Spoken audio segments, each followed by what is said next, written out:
A lonely homeless boy sat on the side of the street waiting for their call of action.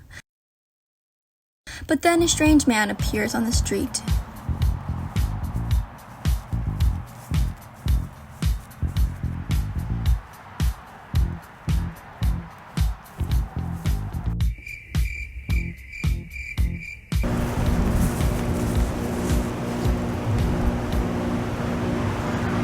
Hello, my honorable disciples. It is I, your Lord and Savior, who has died for your sin. Praise me, for you shall clean my feet. But then, all of a sudden, another man claiming to be Jesus majestically waltzed over to the scene. I'm Jesus.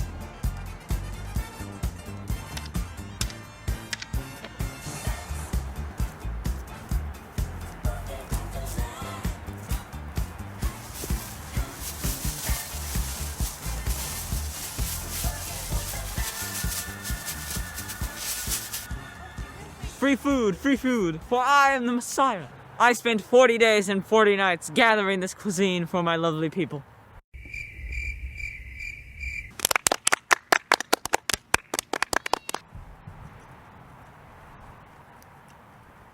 Hey, stop stealing my thunder. I'm not stealing your thunder, for I am giving food to the weary.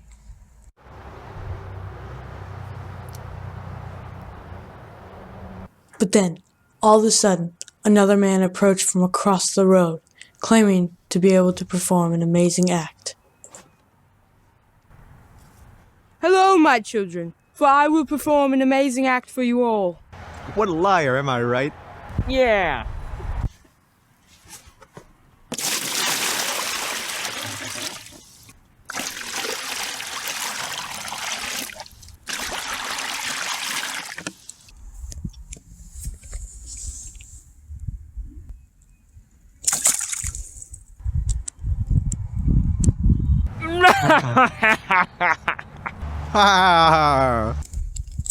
Oh boy. Then the man walks by the homeless child and drops money in her cup. Thank you. This shows how Jesus does not boast about his power, that is the ignorant, for he is connected with him helping others instead of his own image.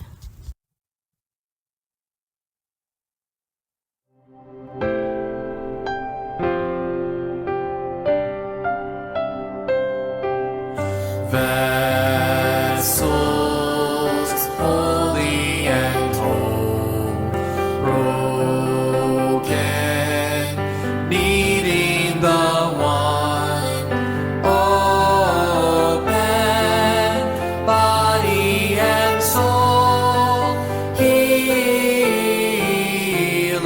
come.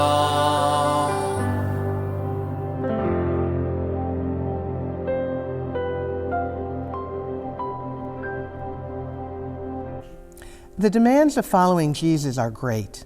He shows us that sometimes we must make extraordinary efforts to move in a new direction. As we consider the health of humanity, we cannot ignore the need to heal the very planet that sustains us. We live in increasing chaos of a beleaguered environment and the hoarding of resources. We want to be saved by something or someone else, but we discovered this week that we're in the boat with the one who shows us our power to turn it around and to calm the storm. We protect the jewel that is our home, restoring something beautiful from scars of the past.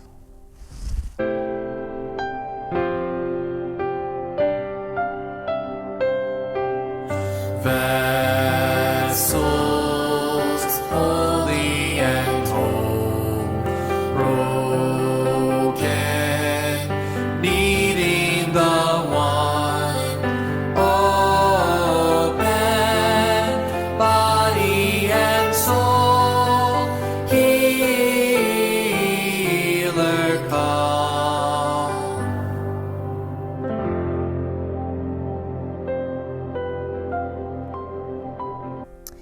Let us acknowledge our need to restore, repair, renew our holy vessels, especially this holy container of life on which we live, this very planet. Let us pray. Life-giving God, in the beginning you created this universe with a phrase, let it be. And the waters and dry land, the sky and the creatures were formed. You set humanity among these wonders and invited us to care and honor all things. We have not successfully answered that call. Seeing the abundance as a feast that would never end, we gorged ourselves, taking more than we could replenish at a rate that could not be sustained. We are beginning to comprehend the magnitude, beginning to see that things cannot just keep going as usual and not have dire consequences. We are frightened, which is partly why we are slow to accept it. But now we are witnesses to the forces of a world more broken than when we inherited it. Water, wind, and wave, fire, drought, and earthquake that signal it is time to pay attention and to make real change. Too often we think there is nothing we can do, that the change required is too great. It feels overwhelming, and so we look away, sometimes even from the small things that can make a difference for our own community. Help us, Healer. Show us our ability to chart a different course. Forgive our inaction. Move us to move one step at a time toward greater care for one another. In this silence, we sense and acknowledge our yearning for wholeness.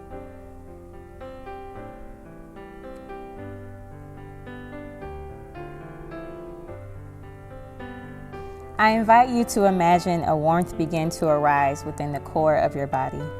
It may help to keep your eyes closed. This warm orb of light is deep within you, a flame always there and ready when you need it. This warm glow begins to emerge from the recesses of your inner being, and it fills you with determination and courage. It floods your whole body until your skin is glowing with it, radiating outward. You feel strong. Know this. Jesus asked us to do hard things, to make changes, knowing we are capable, no matter what. We can change in order to heal this jewel planet called home. The calm of Christ in the storm is available for you, for me, and for all. Take a deep breath in to let this truth fill you, and breathe out with the relief of assurance. I invite you to imagine the warmth that surrounds you extending to those who may be next to you in close proximity. Imagine it extending beyond your walls to the neighborhood, the wider community, the church. And seeing it spread like the rising sun, let it expand to all around the world. Let this be our peace. Amen. If you have not already, I invite you to open your eyes. The peace of Christ is with you.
Our scripture reading today is from the book of Matthew, chapter 8, verses 18 through 27.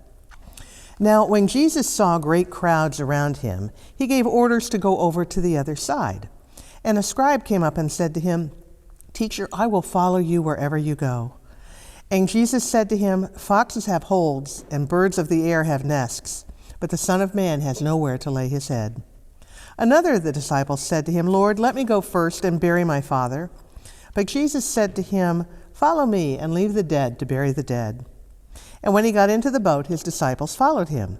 And behold, there arose a great storm on the sea, so that the boat was being swamped by waves. But he was asleep. And they woke him, saying, "Save, Lord, we are perishing."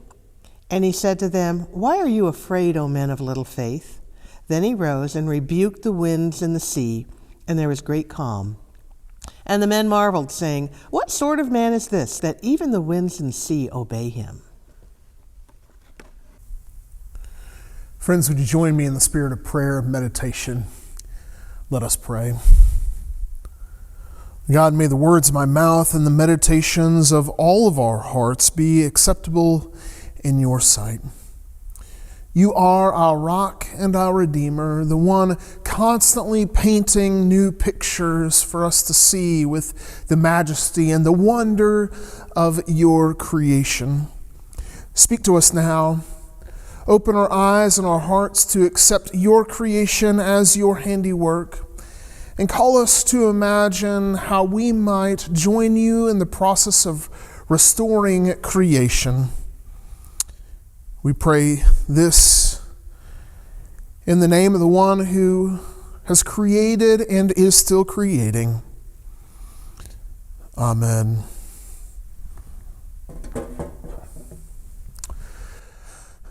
Are there limits to God's powers of restoration?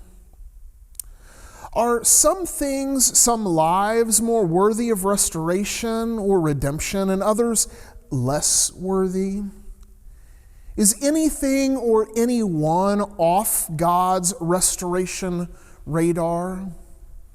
For the past 4 weeks, with the gospel according to Matthew guiding and facilitating our conversations around restoring our holy vessels, we continue to affirm that God desires individual physical healing, that God empowers and inspires us to find our role, the role of storytelling, as important to mental health, that God desires community healing, wholeness, and well-being, and how we might keep intellectually healthy by living the continual search, by turning to curiosity and wonder. It continues to be my sincere hope that these worship experiences, along with your engagement with the personal reflection resource, that these things have been meaningful to your recognition that the fragmentation and brokenness in life call for healing, renewal, and restoration.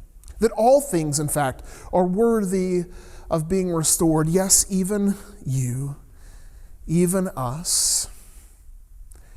We continue to recognize and affirm that Jesus points us toward a God that sees and experiences with us the discomfort, the pain and grief of individual and communal disease and dis-ease. This week we are reminded of the magnificence and raw power of the reign of God. Jesus bears witness that the God who heals through a gentle touch is also a God who rebukes wind and waves. Biblical scholar Walter Wilson notes that Matthew's gospel points to a protagonist that is more than some charismatic healer, but that Jesus' power extends not just over disease and disability, but even over creation itself. Whether individual illness, community dis-ease, or the dis-ease and destruction of creation, God is a healer in the cosmic drama of conflict, ultimately leading toward transformation. Jesus bears witness to a God that involves God's self in providing opportunities and potential for restoration of the entire created order. And that we can play a role in returning with integrity toward God's intention for the entire world. Jesus stilling the storm shows a direct connection between God's engagement in the natural world. God cares about the environment. For God, this is a God value and a God issue, not a political one.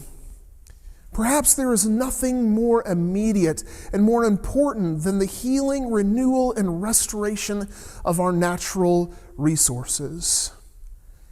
Every day, we're reminded that ecological destruction is, in fact, an existential crisis that we face.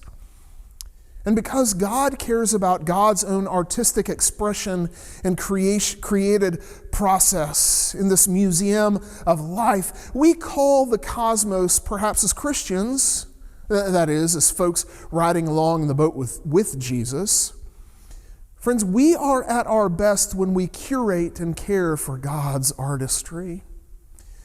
Environmental health impacts more than we can even imagine. If we work toward the recovery of ourselves and our communities, but fail to work toward the recovery of our environment, we will find ourselves caught up in constant cycles of destruction and devastation. Just as individuals are interdependent upon one another in a web of mutuality, just as the well-being of community is dependent upon the wholeness and well-being of each and all, the healing of all of creation is intertwined and interdependent. We've not always cared for creation the way that we ought. And because of the interdependent relationship between humans and creation, we are suffering with all of creation. Friends, we might just find that the restoration of humanity is found in the restoration of the earth. What is good for creation may very well just be good for us. One of the bright spots of spending so much time at home over the past 52 weeks is spending meaningful time with the family. In particular, being at our kitchen table with Amanda, Whitaker, and Evie 3 times a day. And 3 times a day, moving our intentions at that dinner table with food in place, shifting our intentions to the giver of all good gifts, including the giver of the sun and the rain, which grace us. For sun and rain, for grass and grain, for all who toil on sea and soil, that we may eat this daily food, we give our loving thanks. This is the intention, the prayer that we say 3 times a day, at least, or any time food hits the table, no matter where we are. Just a few days ago, not long after offering that intention, that grace, that prayer, Whitaker took a deep dive into our family's meal prayer of thanks. And it didn't take long for Whitaker to see that the soil was responsible for everything on his plate. I'll spare you the details of that day's menu. But clean water and healthy, clean soil were responsible for everything that he was putting into his body.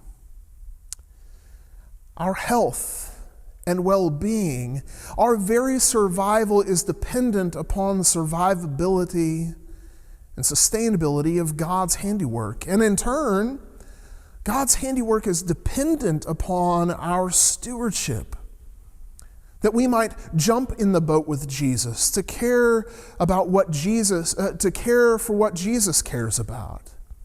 It's to take responsibility and to practice a new way, a way across the sea from destruction to restoration. The journey toward joining Jesus in the work of restoring the earth, the cosmos, it's costly, friends. I get it. To follow Jesus, we must cross over lands and seas.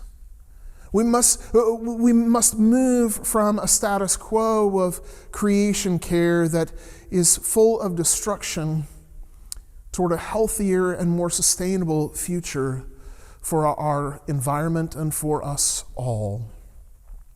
We must leave behind what we know in order to do a brand new thing, to be committed to restoring God's artistry.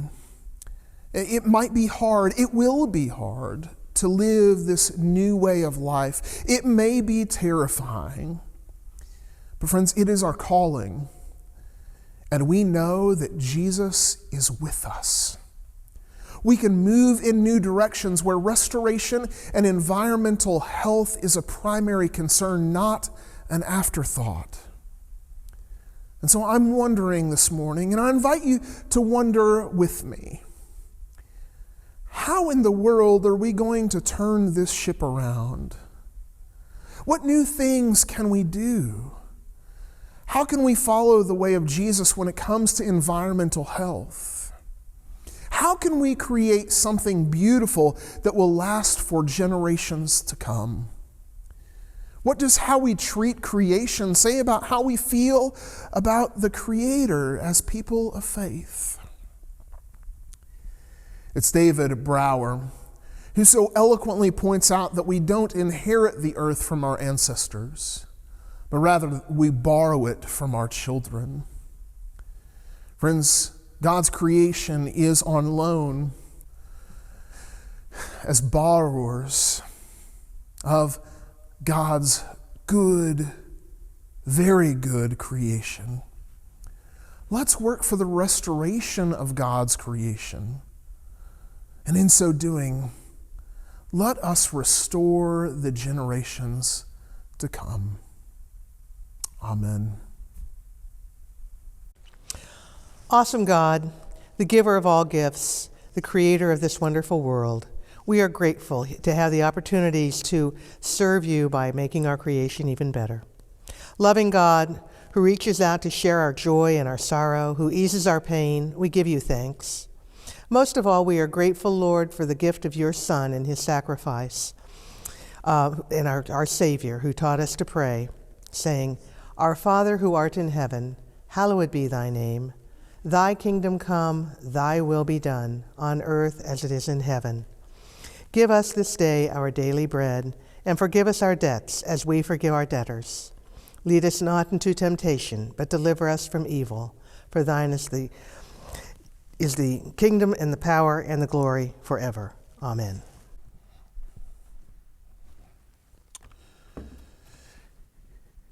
I suppose for a minister to say that they have a favorite hymn would be very similar to saying that a parent has a favorite child. But in the life of liturgical and church music, indeed, I have my favorite, I do have a favorite child, a favorite hymn. It reminds me, seeds scattered and sown. It reminds me, no matter when I hear it, of this culmination of all the times that I have gathered around the table to experience bread and cup, whether it be for 53, 54 weeks, I think it is now, of gathering in this way and joining amidst the myriad of mystical and tables that transcend time and space. That there is something ethereal that connects us, that no matter where we are, that seeds scattered and sown remind us that bread and cup that we share at our tables and across time and space, even into the great cloud of witnesses, that it is something, bread and cup, dependent upon cooperation and participation of both God's work and ours. That we are partners in creating this meal that is used by us, given to us, for us, and for all, to celebrate and to remember. Friends, it was on the night before Jesus showed the most full extent of his love that, though we don't know who baked the bread, that human hands and God's own creativity sparked together to create bread, which Jesus symbolically reminded them served as his body. And Jesus said, "This is my body which is given for you. Friends, eat this in remembrance of me."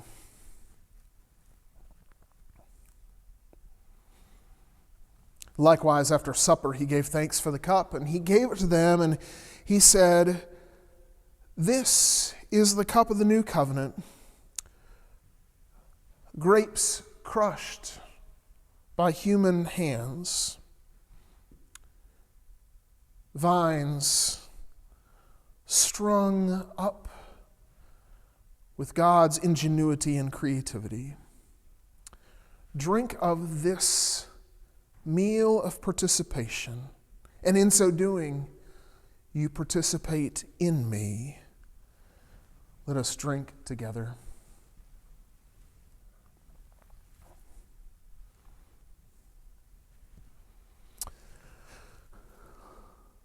Lord of all, to him we raise this our hymn of grateful praise.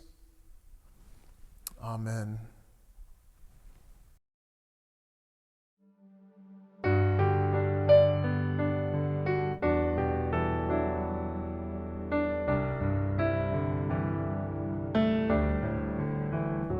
In your love, make us whole.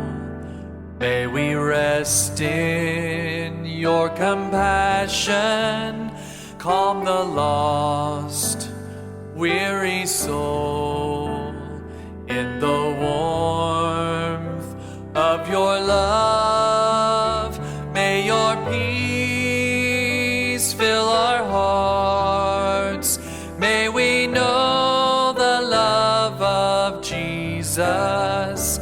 By your grace you console. Make us holy. Make us whole.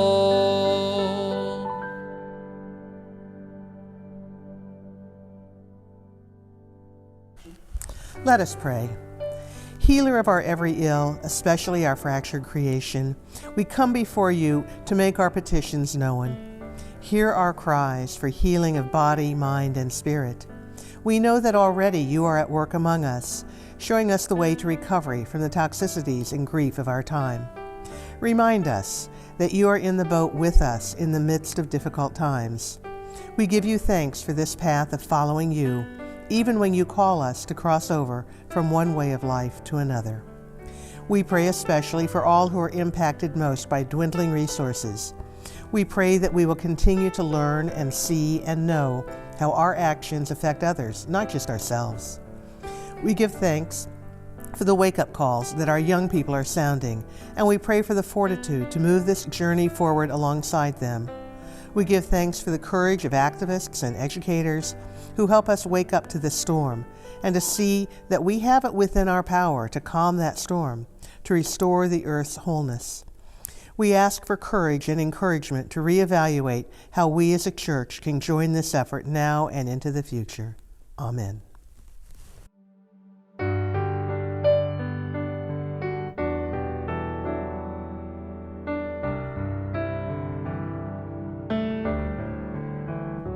In your love, make us whole. May we rest in your compassion, calm the lost, weary soul. In the warmth of your love, may your peace fill our hearts. May we know the love of Jesus. By your grace grace you console. Make us holy. Make us whole.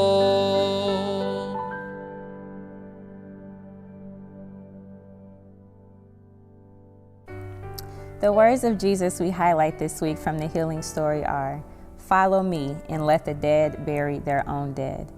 This may seem like harsh words, and yet we hear Jesus' urgency. Now is the time to move. No matter how difficult, we cannot wait. What is past is past. There is brokenness and there are casualties in its wake, but we can move forward. We can make changes. We can face storms because we are people led by the healer, the calm in the storm who can offer us faith in the midst of fear. And so this week, for our symbolic ritual action, take your piece of glass outside and hold it so the sunlight can shine in and through it. Or hold it up to the light and admire the beauty of the light that gets into the broken piece. Let this be a constant reminder of our role as those who must take care, must care for and contribute to, rather than diminish the beauty of this earth.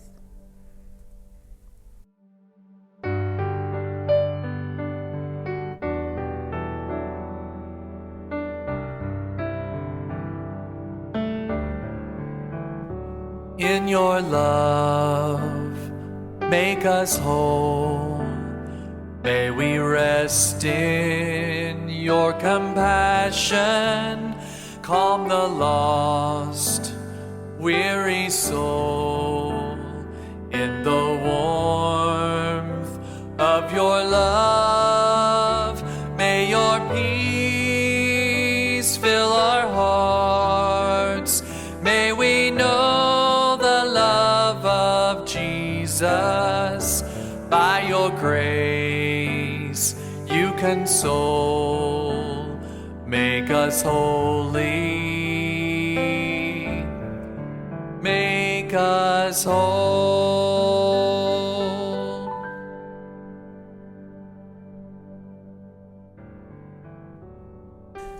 This week, the reaction of the crowd in the story is amazement at Jesus' connection to the cosmic forces of wind and waves. As scientists now try to teach us, all things are connected. We are part and parcel of all creation. Rather than dominion, we are to be attuned to all around us. We see the cry of creation in awakened natural disasters, and we must heed the call not to hide in fear, but to work for healing.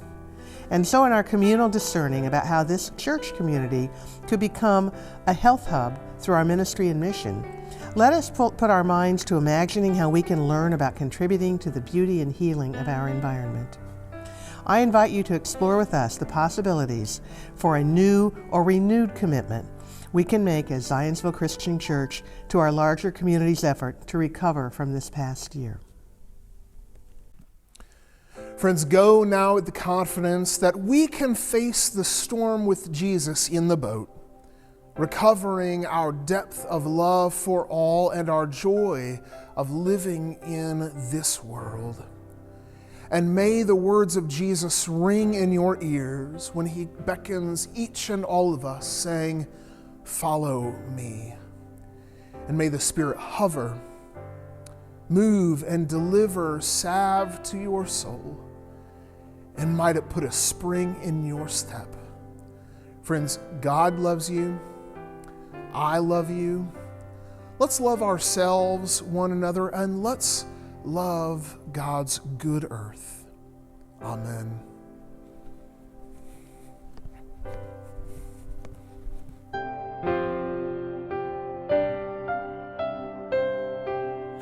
That